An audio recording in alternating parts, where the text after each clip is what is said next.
Mason, Ohio, Novak Djokovic gave his racket to a fan and tossed his sweatbands into the stands. No need for mementos from this victory. The long-awaited Rookwood Pottery Trophy would be plenty. Djokovic finally mastered the one tournament that's eluded him, beating nemesis Roger Federer 6-4, 6-4 on Sunday for his first Western.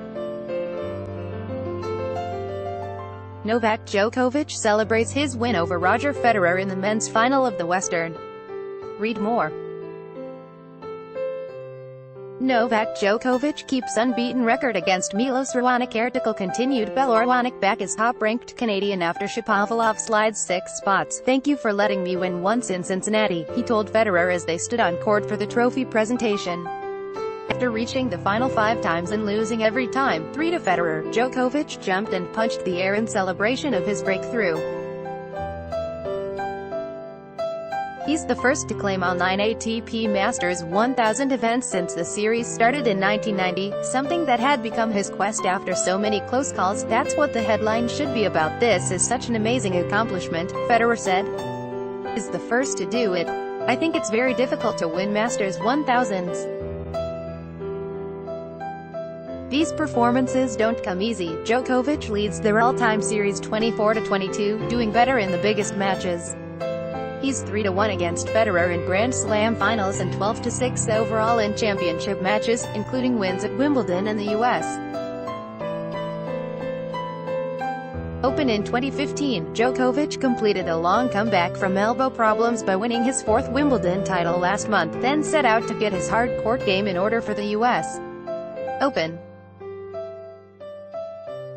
He got better as the rainy week went on in Cincinnati, playing his best at the end. "This seems to be a bit unreal, to be honest, to be back at this level," he said.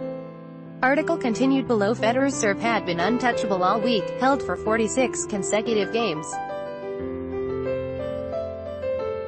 Djokovic broke that streak to go up 4-3 in the opening set, prompting Federer to mutter angrily. Djokovic served out the set, and then traded breaks with Federer early in the second set. Federer's game was off, 28 and forced errors, and Djokovic took full advantage.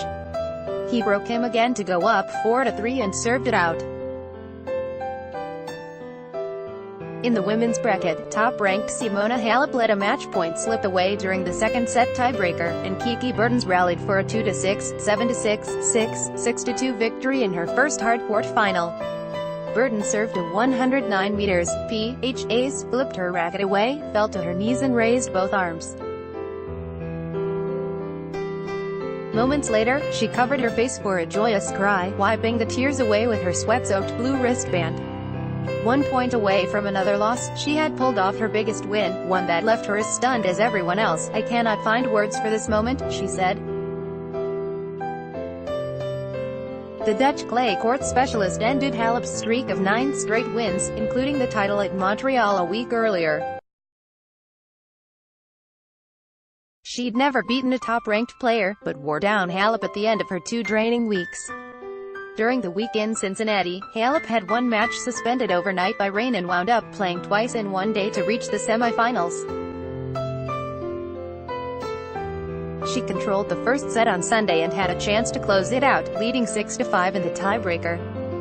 When that slipped away, she never recovered, playing her worst in the final set, 13 unforced errors that gave Bertens a chance to pull away. "I had a match point, so I was there," Halep said. "I didn't take my chance. In the third set, I was empty and I couldn't fight anymore." Halep will be ranked number 1 through the U.S. Open.